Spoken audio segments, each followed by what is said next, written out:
सियासत अपनी जगह है, लेकिन अगर लगातार पावर में रहना है तो काम करना ही पड़ेगा। डेमोक्रेटिक सिस्टम में पार्टी लाइन से ऊपर उठकर सबको मिलकर काम करना होता है, लेकिन बीते 12 सालों में देश के कुछ राज्य या यूं कहिए उन राज्यों की चुनी हुई सरकारें उल्टी गंगा बहाने में व्यस्त थी। ये सरकारें न नीति आयोग की बैठक में शामिल होती थी और न ही केंद्र सरकार की योजनाओं की पूरी तरह से लागू करती थी। शायद इन्होंने सोचा होगा कि जनता मूर्ख है, उनका क्या ही बिगड़ जाएगा, लेकिन गेस कीजिए क्या हुआ। आप बड़ा इंटरेस्टिंग है जो हुआ। गुरुवार को नीति आयोग की 11वीं बैठक हुई और पहली बार इस बैठक में देश की सभी 28 राज्यों के सीएम यानी मुख्यमंत्री शामिल हुए। सही सुना आपने, नीति आयोग की बैठक में हर राज्य का प्रतिनिधि शामिल हुआ। लेकिन इस बार ऐसा क्यों हुआ? क्या बदला?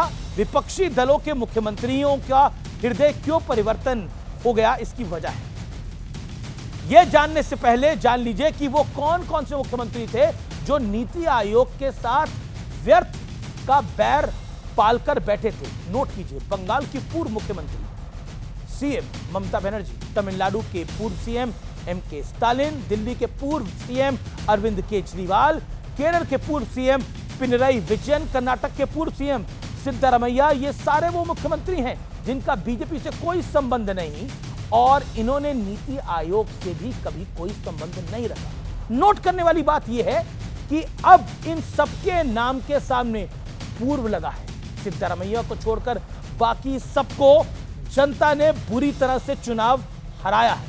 ऐसी हार जिसे देखकर लगता है कि जनता ने इन्हें जी भरकर सबक सिखाया है। लोकतंत्र में पब्लिक ही यानी जनता जनार्दन होती है, पब्लिक ही ईश्वर के समान होती है और ईश्वर ने इन सभी जायंट्स को तिनके की तरह सिंहासन से उठाकर बाहर का रास्ता दिखा दिया है। जनता के हितों की अनदेखी होगी, उन्हें मूर्ख समझने की भूल होगी तो जनता से क्या उम्मीद रखिएगा? शायद यही वजह है कि तमिलनाडु के नए सीएम, केरल के नए सीएम, कर्नाटक के नए मुख्यमंत्री नीति आयोग की बैठक में शामिल हुए।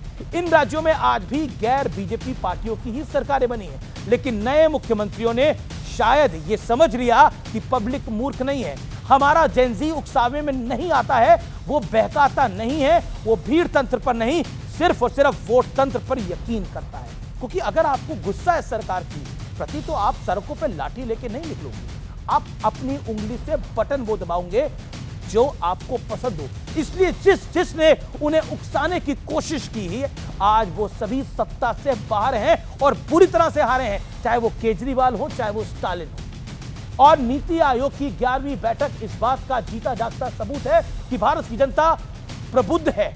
पब्लिक एक बार, दो बार, तीन बार मौका दे सकती है, लेकिन परफॉर्म नहीं किया तो उखाड़ कर फेंक देती है तिनके की तरह।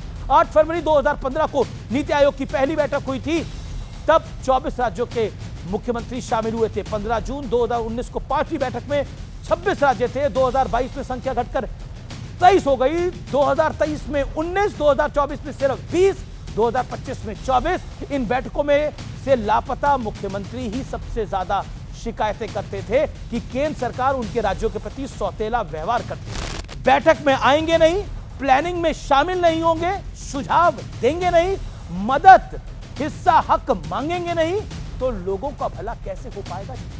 नए मुख्यमंत्री ये बात समझ चुके हैं कि सियासी लड़ाई अपनी जगह है और सरकारी कामकाज अपनी जगह। नए भारत का नया पॉलिटिकल ट्रेंड बताता है कि यहां पर टीम इंडिया है और प्रधानमंत्री मोदी तो कई बार कह चुके हैं कि हमें टीम इंडिया की तरह काम करना होगा और नीति आयोग टीम इंडिया के लिए बना है। बॉयकॉट कल्चर को जनता रिजेक्ट कर रही है। ये सब मुख्यमंत्री और पॉलिटिकल पार्टीज को सोचना पड़ेगा।